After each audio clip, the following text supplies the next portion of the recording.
Contract for deed, lease options.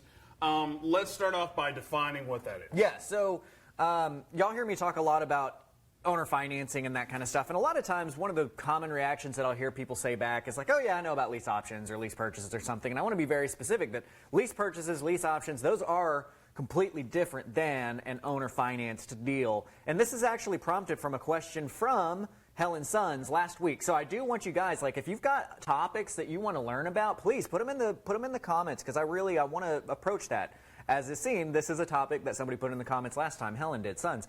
So when we start talking about lease options and contract for deed, it is a different animal. And I want to be very specific, too, that I'm not the world's leading expert on contract for deed and lease options. And one of the reasons is, A, I've done enough research on the lease purchase, lease option method to see that it makes less money than going out and doing an owner financed deal, which is basically you've got your same type of lead is an option for the lease option and for subject to, typically. And you make a lot more money on the sub 2 side. The place that lease option kind of shines is going to be in that higher end market, the properties that are above. Like our median here is 175, and I cap at 250 for my owner financing. So properties above 250, above 300, those lease options can start to come in play. But to really define it, a lease option is basically, hey, I'm going to lease the property. You will remain the owner of the property. And then after a certain amount of time, or after I have paid a certain amount of money, or after some kind of qualifier has been met, at that point in time, you as the renter have the option to purchase the home at an agreed upon price that gets agreed upon at the beginning. A lot of time, most of the time, your payments throughout your lease period will count in some form or fashion towards the purchase price of the home when you get to the end of that period. Before we jump in too far into all those questions about the lease option, what was a contract for deed again? Because I know you were about to define it, but then you were like, hey, I'm not the expert here. And then I got lost. So what is contract for deed again? Contract for deed is going to be very similar to the seller financing side of things.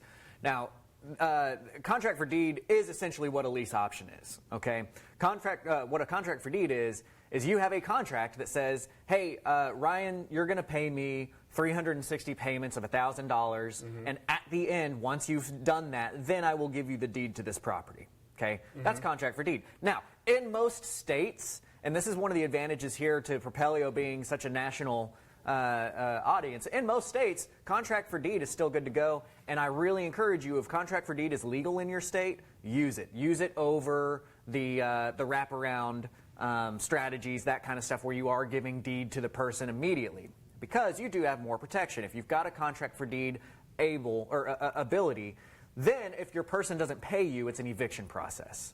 Versus if you've gone through like a full wraparound and you've given them deed up front, if that person doesn't pay you, you have to go through the foreclosure laws, and that can take a lot more time.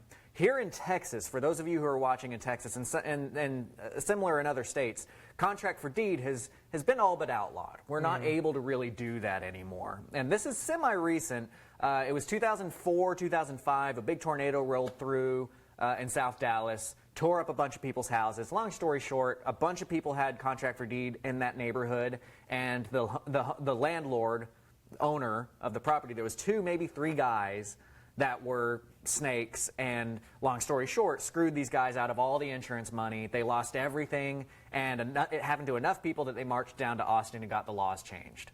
So now we can't do contract for deed. Now, in Texas, for a lease purchase or lease option or contract for deed, all of which are an agreement up front that says you're going to pay me X amount and then I will give you the deed at some point in time, you really have to stay within 180 days of that contract. So I can say, Ryan, sure, you can rent this house from me for the next 180 days, but at the end of that 180 days, we have to transfer title to Ryan, okay? Or kill the deal and he moves out. Those are our options. Now, 180 days, that's the max? Now, 180 days is kind of the point before you hit some really big compliance things that you need to do. So you can go, the max is 3 years. Okay, so you can go between 6 months and 3 years if you jump through a bunch of hoops. And one of those hoops is having written consent from your underlying lender. So that's going to be one of the things that kills it for most people, because if your underlying lender is Wells Fargo or Bank of America or Chase, they're not going to give you written permission to deed that property over to somebody after 6 months. So you're capped at that 6 months. But if you have private money, right, and your private money understands what you're doing and they're cool with you going up to that 3 years, then yeah, you can get written permission. That's a subordination agreement. You know, everybody understands what's going on, and then you can go up to 3 years. And there's some other compliance things that need to pop into there. But again, I'm not the world's foremost expert on this to let you guys know on that side. But that's really the big point that keeps people from passing that 6 month period. So before we go too far, I do want to say, like, we're going to try something new. Because we do want this more of a conversation and more of a Q&A session. So we're going to go back to doing a book giveaway. I know this is one of Grant's favorite books, really influenced by Robert Cialdini. And instead of doing a drawing and instead of doing likes and shares, although we still want your likes and shares, you know, please give us those likes. Like maybe please right now, maybe. Shares. Like now, love, whatever. But for the book, we're going to be doing best question. You know, if you have whoever has the best question in the comment section, I'll send you a brand new copy of this, you know, courtesy of Amazon. And yeah, it's subjective, but that's why you have to have a good question. And if you already have influence, we'll get you a different book. Yeah. So best question gets a book. Yeah, cool. Do we like that? If you like that, thumbs up. Start throwing those questions. Yeah, and I'd like to see your questions on this, because it's a big topic. It's something that we're very interested in. And again, influence, just to kind of go off of that, it's just a phenomenal book on how to get to yes, essentially. It's a doctor. It's somebody who actually knows. It's not just anecdotal. When I used to negotiate back in the 80s, this is how it worked. This is somebody that's telling you how the human brain works and why. Sell me this pen. And why people want to, do things. So going back to the topic of this, we're talking about contract deed. We're talking about lease option. Sounds like contract for deed is more like, I mean, we can get into it a little bit more, but I don't know, it's up to you, but it sounds like lease option is the main meat of what we need to talk about. Well, contract for deed is lease option. Okay, so maybe we need to revisit the whole first part of that video, because maybe I wasn't hearing it correctly. So contract for deed and lease option are basically the same thing. Okay. The lease option is a form of contract for deed. The lease option, the lease purchase, that kind of thing. You come up with an agreement at the beginning that says, I'm going to pay you X amount of payments and do X amount of things, and at the end of that once I have done these things, then you will transfer deed to me. So how do you, it has the, because as an investor, having the house, having the asset, I like that idea, because if you walk away, whatever, bye. Right, totally. And then I still have my house, 100% of it, and I don't have to pay you back or nothing. But if I'm the a watchdog advocacy group, or if I'm the actual person trying to buy, like, what's to protect me from those snakes? Yeah, so well, okay, so I think that we hit two questions there. You're saying, probably. So you're saying, what is to protect you from people who are going to try and do contract for deed the wrong way? Is that what I'm understanding? Yeah. Okay, why not? Like, I don't know. I'm just saying, like, this is a new concept to me completely, because I'm not in that world. And like I said, you know, we say this all the time, always be a student of real estate, because there's so many, like Grant just said, he's not familiar, well, he's not an expert on contract for deed, but, you know, there's things I know that he may not know, and vice versa. So always be a student of real estate. Yeah, anyway, absolutely. Sorry. And again, to continue on that point of being a student of real estate, it's like I've done enough research in this area to know the points that matter as to why I've chosen not to do that as my full my number one strategy. But I want to be very clear that part of the importance is so important. Part of the importance of being a student of real estate is that I do contract for deed. I do lease options a lot. I just stick within that 180-day rule. Got it. Right? So lease option is a great option, right? Like you said earlier, if you're an investor, this lease option is a great way to go, because if they don't pay, you can get them out a lot quicker and you can get your asset back, that kind of stuff. The way that I do lease options is that because all of you guys know, I really like seller financing. I like going through, giving them the deed, and not having to deal with anything anymore. But there are a lot of times, like we're asking for somebody to pay us 10% down as a 10% down payment on our home, right?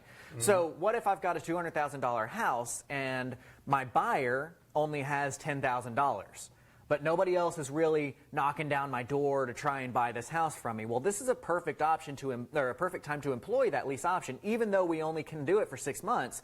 If they've got, say, every year their tax return is $15,000, or they've got a big job that's closing that's going to give them that money, or they make enough money that they're clearly going to be able to save up the rest of that down payment in the next 6 months, we can get going with them. I can get that first $10,000 down payment that they have. I can create what we're going to do as the mortgage, right? We're going to originate everything as we would for the standard mortgage. We're going to let them move into the property. And then over that next 6 months, they need to get me the other $10,000 for their down payment. And once they get that down payment to me, then we record everything, and they are the owner of record. And in those 6 months, are they essentially paying rent? Yeah. Okay. Yeah, they're paying rent at that point in time. And part of your rent agreement, like ours says, like they're paying rent, but they're also responsible for fixing the things that are in the house, because we're basically treating it as their home at that point in time. Now, and the rent payment, is that just straight rent, or It's a is really it good going question. towards the equity of the house? That's a really good question. Like So, different people are going to handle that different ways. That's part of the contract aspect of it, is you come to an agreement with them. The way that we handle it in our office is from day one, we actually go ahead and sign all the same paperwork for closing that they would to get the deed. We get it all signed and done, and we create that mortgage.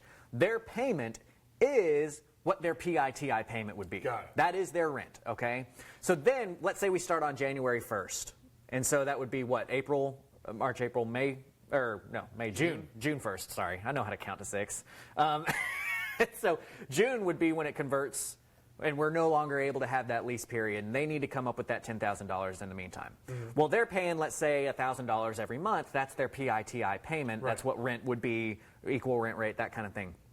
The way that I handle things is, let's say that 5 months in, they're able to get me that other $10,000. Well, remember, we signed everything from day one.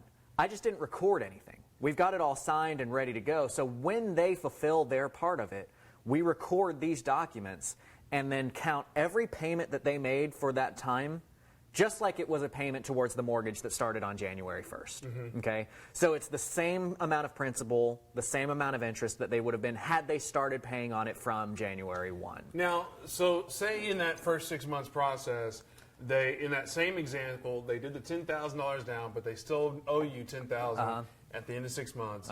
And month 4, they stop paying. Right. Now, because, and I don't want to say any terminology, but like, is it a gray area? I mean, because it's not a deed. Is it a traditional foreclosure? Is it just get the hell out of my house? It's an eviction process.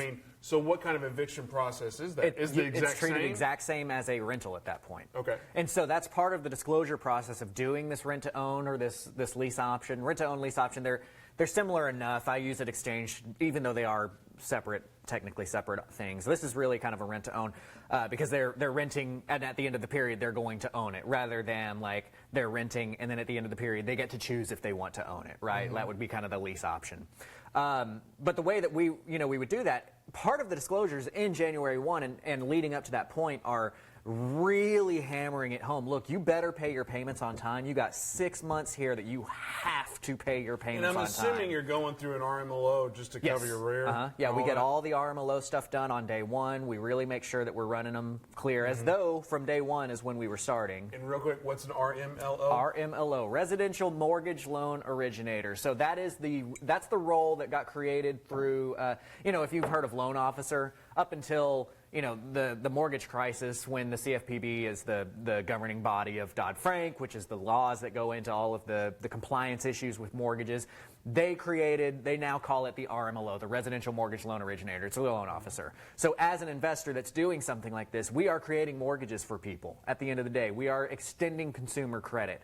And because of that, we need to be compliant with a lot of compliance-minded issues that are going on. So your question, do you run it through an RMLO? Yes, absolutely. You're going to run it through. I founded Texas Pride Lending several years ago. I've since sold that company, but I still recommend using their services for your RMLO, because you can go in and have them deal with all the compliance stuff for you. You just go on and do business as normal, like you would. But if that person were to ever sue, Does it count as a subtle plug if I don't own the company anymore?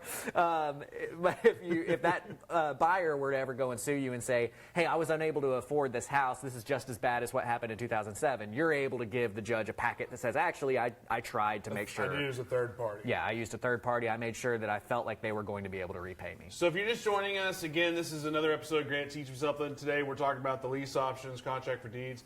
We're also doing something cool here where best question in the comment section gets a book. So drop your comments, drop your questions, give us likes, give us shares, and we'll get to your questions throughout the episode. Additionally, Propelio.com, that's who brings all this together for you guys.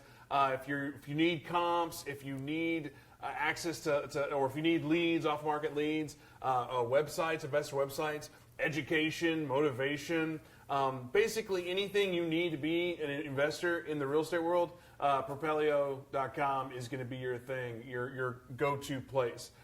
So we do a 7-day trial, so check it out. As far as like mentorship and whatnot, that's not Propelio. We're more like, hey, go watch our gajillion videos we have on YouTube or Facebook. But guess who does mentor? Grant does. CreativeCashflow.com. I do personal mentoring. I also have videos specifically on all the seller financing stuff from start to finish at CreativeCashflow.com. So if you want somebody to hold your hand, doesn't matter if you're local to Dallas. I've done people outside of the Dallas area with the personal mentoring stuff. Get in touch with me there.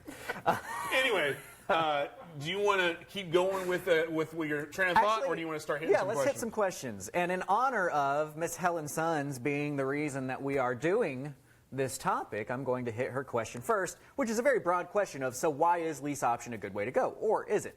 So, and we kind of discussed a little bit of that there, right? One of the place that I use the lease option and the lease purchase or rent to own, the place that I use it is when my buyer does not have a full down payment, and that gives me an opportunity to allow them to pay the rest of their down payment. And another topic that I'll tackle this next week because it'll be a good lead into it, is what do you do when your buyer doesn't have your full 10% down payment? This is one of the options. We've got another option. If they can't achieve that full 10% in the next 6 months, there is another option. And maybe let's talk about that next week because that'll be a good one.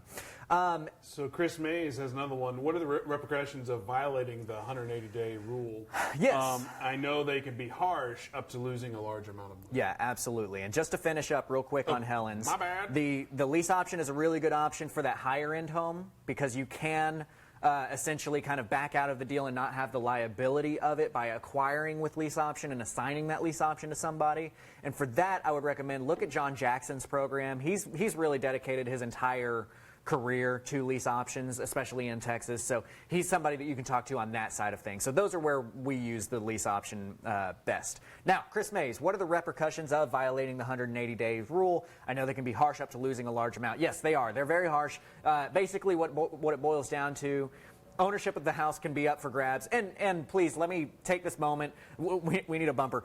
I am not a lawyer. Ryan's not a lawyer. We are not giving legal advice. We are not CPAs. We don't give financial advice. Financial planners, lawyers, realtor. I'm not representing anybody. This is purely this is for education only, or no, I'm sorry, entertainment only. This is entertainment. So. But the ownership of the property can be up for grabs at that point in time. But really, I mean, you're losing any money that you've gotten up to that. You would have to refund them their payments, their interest that they've paid, any down payments that they've paid. Ownership of the property can be up for grabs, and then you have to pay all legal fees, and that can be really hairy because the law doesn't say pay reasonable legal fees, it says pay all legal fees. So there are attorneys that are looking for ways to do this because they can charge exorbitant amounts, and then if the judge rules in their favor, it gets paid by you, the investor, the landlord. So be smart. Do this legally. Talk to a good attorney. I really like Scott Horn. He does a lot of, he's who I go through all my legal stuff. Matt Aycock is super sharp. He's been on here several times. I really recommend you talk to him. He's got a very good legal mind. He's going to get you very traditionally what you need to get to be protected. Those kinds of guys can help you do this the right way. If you want a gal, Julie Pettit's always good. Julie Pettit, yes, she is. Then you get to hang out with Julie Pettit, and that's a double whammy good. Yeah. Renee Daniel, on the lease option, is it a cap at 6 months, or can you do a year or 2 years? Yeah, so you can, and this is something that we discussed right at the beginning of the video, probably before you joined, but you've got, in Texas, you've got up to 180 days to give them the deed of the property.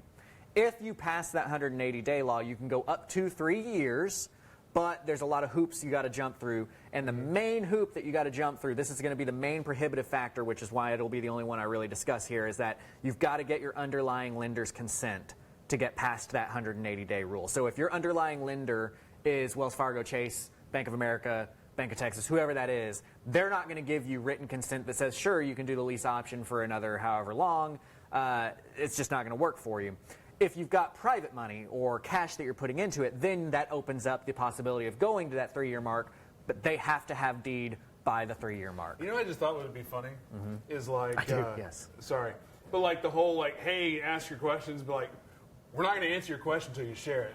But anyway, Russian Jaime has a big question here. I'll let you read it because you read good.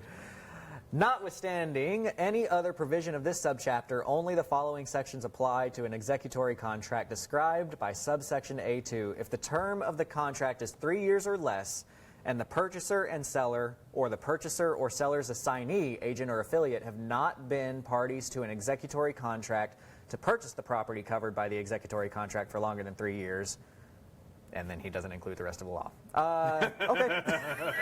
I thought it was a question. I just saw a lot of writing. No, that is the portion of the Texas Property Code. And Jaime, if you're in there anyway, can you just throw a link up there for that? I thought about doing that, but I forgot to grab the link. Throw a link in the comments for where that goes, where the Texas Property Code is for people to read themselves. Because here's the thing. The reason I know this stuff, the reason I am like well-versed in all of these areas that we talk about every week is because I didn't just sit there and listen to somebody and go, oh, okay, that's good. Google. I went out and I read the law. Imagine that. I actually read the law and discussed it with attorneys and that kind of stuff. And that's why Texas Pride Lending grew so big so quickly, is because there was somebody who actually read the law and understood it. Because what happens, and I've seen this happen my entire career, is there's a law out there. One person interprets it one way. They tell it. Have you ever played the game Telephone? You know, where it's like you whisper into an ear and then they whisper into an ear and they whisper in it. That's what happens with these laws. So what I would end up hearing, like compliance-wise, is like, oh, you can't charge more than 7% interest on an owner-financed loan. You can't charge more than 6.5% interest. And they would be hearing like, because 6.5% interest is a threshold for new laws to pop in. But you absolutely can do it. You should be doing that. But what happens is this like miscommunication goes down. So I really encourage you guys to go out, read the laws. Don't just take anybody's word for it unless they are a lawyer. Don't take their word for it. And even if they are a lawyer, a lot of times you need to talk to several lawyers to get a good idea of what the interpretations are there. So that what you're benefiting from is the fact that I've done that, right. and that we're here to talk about that kind of stuff. So but I encourage you to do it. Going back to, because it looks like we're pausing on questions. Well, keep the questions coming. We'll keep answering them. Well, when I say we, I mean that loosely. I really mean Grant. But going back to that whole if they don't pay scenario, because it is like a regular foreclosure, regular all that, right? It's like a regular eviction. But it's not a foreclosure. It's not a foreclosure. So if 6 month lease, going back to that 10 down, 10 at the end, they paid their 10, they paid 4 months or 3 months worth, they stopped paying 4, they stopped paying month 5. Typically, in a foreclosure process, if it went to auction and it got bid up over, they would get the overages. Right. On this, is there any way to get their equity back? Or I guess it's not equity; it's more of a deposit. So that goes to like Daniel's point here, and you know, one of the things he comments, you have to be careful with the lease options to ensure there's no equity built. If equity built in a lease option, then it becomes a foreclosure. Okay, so. Part of the agreement in your contract at the beginning is that none of that is technically, I mean, it's all rent. That $10,000 that they gave me at the beginning was deposit. It's like a layaway. Right, kind of, yeah. So it's a deposit, just like your rent deposit is typically a month. You know, you put 1 month's rent in as the rent deposit. Yeah. Same thing here. Their down payment comes in as a deposit, right? That's not going towards equity. So again, this is why it's so important to use a well-versed attorney to make sure that little things like this that are big get caught, because like in your case, yeah, if all that money was going towards equity, then it does become a foreclosure situation and they would have recourse on it. Mm-hmm. This is why, like literally, I have 3 or 4 people sit down face to face with anybody that we do a lease option with, and like no holds barred, no like let's try and smooth this out and say it in a way that's You're nice. trying to anti-sales process at that point. Yeah, exactly. I'm like, if you do not pay this, lose everything. You have to pay me for this next 6 months, or your money you're giving me now is gone. The money that you're paying up until the point you stop paying is gone. Like, you have to pay that. And I do that. One of my staff members does that. The attorney does that. And I typically have something like an acquisitions team member or somebody who's actually contracted the deal go through that too. I can imagine, though, like you're talking about, there's snakes out there, snaky people that are in there going, man, every 3 to 6 months I can get somebody else's $10,000 deposit. There are. Because they are getting maybe people that aren't qualified or don't have the capability. Right. And they're selling them the dream. And I can't stress enough. If you're enough, one of those people, get out. Stop. You. Yeah, there was a guy on one of the comments, I think it was in Roughneck to Real Estate, we're talking about something, and he's like, well, I hope it's not illegal because I'm going to keep doing it either way. It's only costing me X amount to get it done. And I'm like, no, that is not how. If it is illegal, you don't do it. Right. If it is unethical, you don't do it. There is plenty of money to be made in this business while running your business ethically and morally. Right. I say this a lot. You've probably heard me say this if you watch this episode much, but I think it's very important that you put in your mission statement and you make this part of your deal that you're going to do the right thing, especially when it's not in your best interest. Mm-hmm. There are snakes out there. And typically, those guys, thank goodness, get driven out. Because typically, there are enough of the big dogs in here, like us, that are doing this a lot, who will just absolutely rail you for doing things the wrong way, because that's what screws everybody over. You heard me earlier, it took I think it was only a partnership of 2 people, it may have been 3. 2 people screwed up contract for deed for the entire state forever, because they screwed a bunch of people over in like 04 to 05, whenever that tornado was. So 04, 05, I thought it was more like, I don't know, anyway, it doesn't matter. It's somewhere between 03 and 05, I think, when that tornado went through Lancaster. Amber Green, if I understand what you're describing, you actually own the property. Does the same apply to lease option assignments on property where you connect the seller and buyer? Right. Okay, so what she's pointing out here is sort of what I was referring to that like John Jackson does on those higher end properties, okay? That possibility would be very similar to those of you who've watched this, who understand, my owner financing side, where it's like you buy subject to and then you sell with a wraparound, right? What John Jackson likes to do is he will do a lease option agreement with these guys and tell them, like, hey, I'm actually going to find somebody to take this lease option from me, and then he assigns that to the end leaser, and the lease option then becomes a deal between seller and leaser. What are the benefits of doing that? He does just getting out of the note? For who? What are the benefits for who? For John Jackson.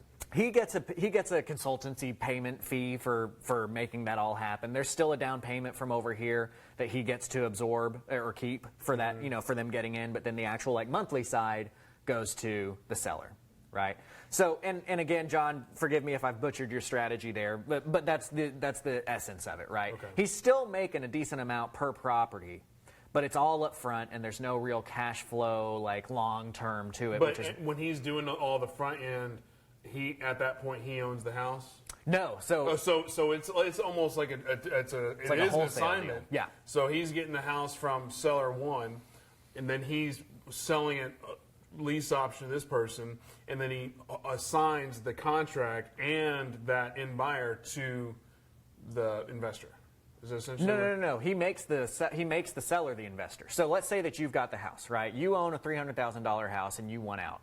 I'm going to approach you and I'm going to say, hey, how about we do a lease option so that I will cover your payments and there's going to be a little bit of money left over at the end of the day, right? Mm-hmm. And so your payment is whatever, $2,000. We're going to say $2,300 is my payment. Now, my job is I'm going to go out and find somebody to actually take this lease who's working to refinance, who's working to get their credit ready so that they can actually get their own financing lined up, that kind of thing. Mm-hmm. And what I'm going to do, much like a wholesale deal where I'm going to assign it to another investor, I'm going to assign our contract to this person. Right. So now the contract is between Ryan, the owner of the property, and the lease. The new lease person, lease lesser. No, it's not an investor. It's a buyer. It's a person who's going to lease the property. Okay. So like they are going to live in the property. Right. That's the person that's going to be paying the lease. But the original owner, they own the note at that point in time, or they don't own the note, but it's still in their name at that point in time. Yeah, everything's still in their name. And then, but what on a typical sub 2, usually there's money like, hey, here's 20 to walk or something like that. I never give 20 to walk. If you're giving 20 to walk, I might give them $20. Here's enough to go get a bus out of here. In that situation, you're talking about like a real sub-2 where it's like, you're just trying to get out of it, and and you may have some kind of agreement outside of that, but that's kind of beside the point. The point is you've got an owner, a homeowner, sub-2ing to you, not sub-2ing, lease option, lease option to you, right? And then you basically assign my position in that lease option a new family, to a family that wants to live in the property, and then that whole package you give to somebody else. No. You keep it to that person. There's nothing, there's that part, get that entire aspect out of your mind. Just ignore all of that, erase that whole aspect. I am probably confusing everybody because I'm confusing myself. There's no other investor. There's nobody else involved. Okay, so imagine a wholesale deal, okay? Let's think about a wholesale deal. Time out. Okay. Like, so you're getting lease option, but then you're assigning that to somebody else, but you're still the middleman in that whole situation. Basically. There we go. There you go. Okay. I thought, because when I heard assignment, I thought assigning it to another investor. The assignment is just like a wholesale. So let's try and clarify that in case anybody out there is confused. In this deal, you got to dumb it way down for me. Let's say that Ryan is a seller of a property and you're a wholesaler, just a normal wholesaler. What you're going to do is you're going to get the property, you're going to get a contract with Ryan, and then you're going to assign that contract to another investor, right? And you make money from that assignment. Right. And then that new investor has a contract with Ryan, and they go from there, and you step out and you're done. Right. Same thing in this situation, except instead of a cash purchase contract that I'm assigning to an investor, it's a lease purchase contract that I'm assigning to a homeowner, to somebody who actually wants to live in the property and eventually refinance to get things going. So if that helps make any sense, there you go. Okay, so good. So we've got tenant buyer. There you go. That's a better phrase. And Sophia laughing at my $20. Hey man, so just on that point, one of the biggest. So I trained a guy who's just brilliant. His name's Ronnie Walker. He does a lot of wholesaling now. I trained him how to do this business and eventually brought him in as a partner in my company to get these things done. And the first thing, like, he could not get past, like, he wanted to give everybody $5,000 to walk away from their house. And I'm like, no, people give us their house. We don't pay them. And he finally caught on to that. And he was like, dude, it's so easy. Like, they don't, because they, like, the most I give somebody is $1,500, $2,000. That's the most, if I'm buying sub-2, that's basically the most I've given one person 10 grand because they showed me a bill from a moving company of how much it was going to take for them to move to another state. And there was enough equity in that deal to make sense of it. So yeah, $20,000, I will slap you unless there's just like a ton of equity there, and that makes sense. Okay, so let's see if we've got. Let's see if we've got. Looks like you can scroll down a little bit because we got a couple questions in there while I was being confused. Danny was pointing out that's why dumbasses like that force new legislations to screw over everybody doing it right. Yep. Yeah. Miranda, wouldn't that be acting as an agent? Yeah, so you do have to be careful with things like that. There is, when you have an equitable stake in the deal and you have it in your contracts that you are able to go out and find somebody to buy that deal from you, is what kind of keeps you from, you're not representing the seller and saying, I'm representing the seller and trying to find something for you to buy from the seller. You're saying, hey, me and seller, we have a deal and we have an equitable contract here, and I'm selling my equitable or my position in this contract as part of the assignment. And real quick, let's just define equitable interest in a deal. But I don't know the fancy words. Well, I mean, it basically just means you have a contract. Yeah, I mean, when you've got the contract, and again, in that contract, like in my contracts, and this is why you say like and/or assigns on the contract and stuff. But in our contracts that we use for any time that we're acquiring like this, it does like straight up point out like, I have the right to market this in any way I choose. I am looking for somebody to buy my position in this contract. I mean, again, disclosure is huge on this kind of stuff. So Cameron, he had a good question, I believe. How do you qualify buyers for a lease option? What makes you say this is an option, and what makes you run away? And I'll add on to that, what makes you do a lease option versus just a straight up owner finance? Yeah, so lease option, and Travian, can I get your help? There's a charger in my main section of my bag there, and I'm almost about to run out of battery. Sorry. Thank you. Whoopsies. So the how do we qualify buyers for the lease option is really it's the same way. Thank you so much, sir. I really appreciate it. Putting you on camera here today. This is our brilliant Travion. He's the one who's responsible for all of the wonderful video content that you guys see. He's super talented. I have to suck up to him now because I'm making him work for me. There should be a plug somewhere over there someplace. Yeah, there's an extra one right there on that little guy. Anyway, back to what we're talking about. Right, as I so professionally come without a computer that's charged. Qualifying the buyer, I send them through the RMLO the same way that I'm going to be sending them through for a seller financed deal, because eventually, ultimately, what I want is that person to, for me, is I want that person to become an owner financed buyer for me. Now, one of the other methods and options to doing this lease option deal is you're trying to really encourage your buyer to get their finances ready to refinance, right? That's a whole different topic where now you're looking at, okay, I want somebody who I can send to a credit repair person and know that we're going to be able to get their credit up in the next 6 months or 3 years or whatever works for your lending situation so that they can refinance. It's a little bit riskier to do it that way. I want them able to do my owner financing from day one. The reason I'm going with them is that they didn't have their full down payment. That is the reason why I'm doing a lease option versus doing the seller financing. Not to get too much in the weeds, but just because you brought up credit, like in that lease option period, are you reporting to any credit bureaus? And if they default, do you report that at all? Or is that just a waste of your time because you don't care? You really can't. So most of the credit bureaus require that you're holding at least 5,000 notes or 2,000 notes in order to even be able to report to them. So like that, most of us can't do that. If you're using a third-party loan servicer, like August REI does loan servicing, and they can report to the credit bureaus because they are holding a lot of notes for us investors. But like last time I checked, and I may be wrong, if somebody can correct me on here if I am, but last time I checked, they could only report to one credit bureau, and that doesn't do you any good if you're trying to get a refinance because refis look at the middle score. So in order to affect the mid score, you have to affect 2 of the 3 credit bureaus. Prime Loan Servicing down in Houston does report to 2 credit bureaus. They're a lot more expensive, but if that's your goal, you can get them reporting that way. What's going to make me run away from a buyer? You know, very like what I want to see is that they can afford the house, and I'm going to use my brain to come up with that conclusion. Okay, so for me, I'm looking for somebody that typically has less than 50. I cap myself at a 55% debt to income ratio. But that's a personal cap. That's what we've chosen to do. As a small creditor, I won't get into this whole spiel here. As a small creditor, you can technically put anybody in at any debt-to-income ratio cap and still have a qualified mortgage. I think it's wise to stay under 50 or 55. The banks can do 43, so we want to do more than 43 so that we're giving an option to people who the banks aren't looking at. And I've had a good experience with people in that 50 to 55 range. The other thing that's going to make me run away is if they've been foreclosed on before, especially recently. But other than that, I don't really care what their credit score is. I don't really care the things that are popping up on it, but you need to be aware if they filed bankruptcy, if they've been evicted a lot, if they've done foreclosures.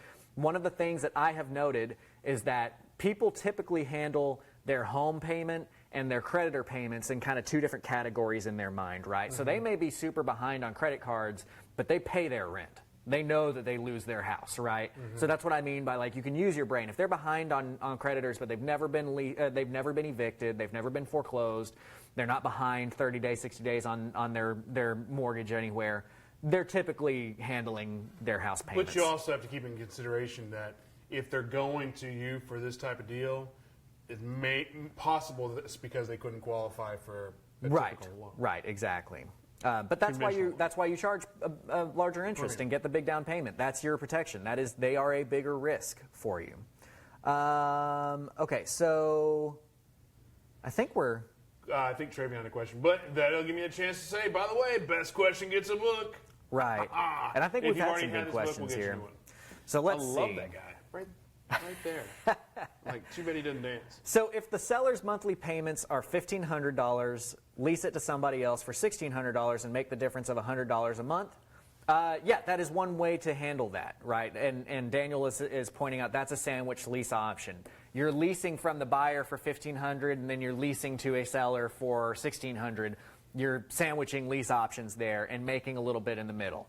Like John Jackson's strategy, he doesn't sandwich that. He assigns that position over to them and kind of backs out and has different agreements there. But yes, that is one way to do that. And as you'll see here, and just to kind of take a side note on this, there's so many ways to make money in real estate. There's so many ways to make money in real estate. And I want to be very clear to you guys that none of them are easy.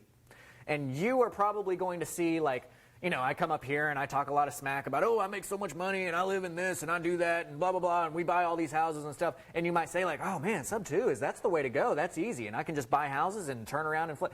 It's not easy. It's hard work. Every strategy you hear of somebody sitting up here doing something, it's hard work. So don't get too distracted by shiny things and saying, man, I'm really having a tough time with my particular strategy. I'm going to try that one out. Because if you are prone to do that, what you're going to do is you're going to find yourself spending 6, 7, 8 months figuring out that strategy is just as hard as your strategy was. And then you suck at both of them and you haven't bought houses for half a year. So, I mean, I'm glad you brought that up because subtle plug to Monday's episode with Daniel, we did basically a variation of your video from a couple of weeks ago about how to retire in 10 years. Mm-hmm. Well, we were talking about how to get $20,000 cash flow within 3 years, all through mobile homes and doing a $5,000 assignment once every quarter. Mm-hmm. So if you haven't watched that episode, check it out. But the reason I bring it up here is conceptually, it is easy as hell for that whole process to build yourself up to $20,000 a month in cash flow. Mm-hmm. But work-wise, yeah, you got to work your ass off. But conceptually, it's easy. Yeah, the phrase that I've been using a lot here recently is, I'm not saying it's easy, I'm saying it's achievable. It is not easy, but it is achievable. It is something that you can do. So, okay, so here is the thing. We are going to look through and pick a question. If you've got another question, pop it up to me right now because we will go from there. And let's see. You know what? What do you think about the fact that Helen Sons gave us this topic to talk about, and she gave us a good question that we talked about for a decent while of, you know, what makes the option or what makes the lease option good? I'm trying to find where her question was because it's rearranges for us in an interesting way, and when you're doing a live video here. So let's see if I can find that question again. Helen. Well, I know I talked about her question for a long time, but I can't find it. I think Sean had a quick question. Okay, what's it?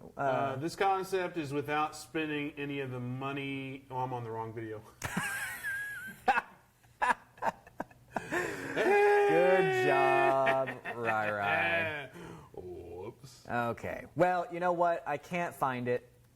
Can't find the question. But Helen, I think, gave us the topic for today's discussion, and I think we've gotten a lot of good responses from it. And she did. She had a question about what makes this good. What makes a lease option good, and why would you use it? Why wouldn't you use it? It sounds like favoritism. Okay. Well, then who do we choose? Oh, gosh.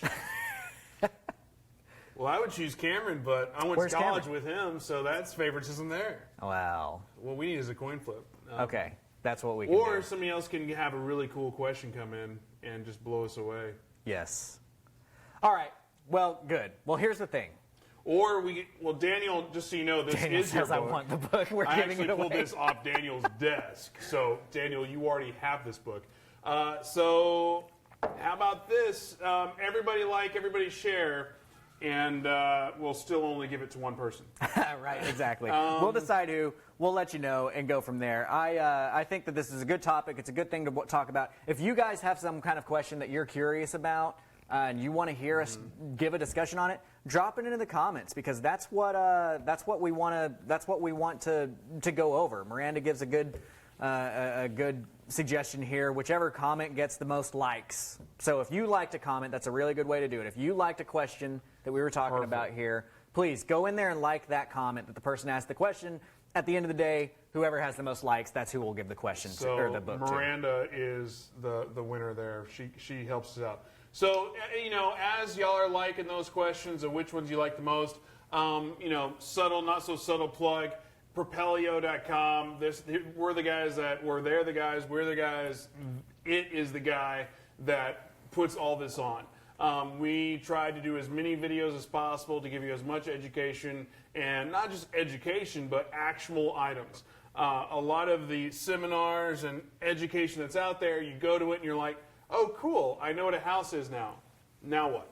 So what we're really desperately trying to do is, yes, tell you what a house is, but then give you those actionable steps to actually apply that knowledge. I think that's the missing link in a lot of education seminars is the application and how to do it. Treating you like you actually have a brain and can actually go out and do this stuff. So we try to give you those steps. But furthermore of what Propelio actually is we're tools for investors. So you've got your comps, you've got your lead lists, you've got your websites, you've got your education, and hopefully motivation and whatnot. Propelio.com, 7-day free trial. If we're in your market, if you're not using us, at least give us a try. We have plenty of realtors that use us just because they like our CMA capabilities over what your local board uses. Furthermore, if this is your first Grant Teach Me Something, this is, I think, the 17th we've done. It's awesome. So click on the playlist and go 1 to 17 or 1 to whatever. We have videos all over the place. So Grant, plug away. Yeah, so we'll hit our plug button.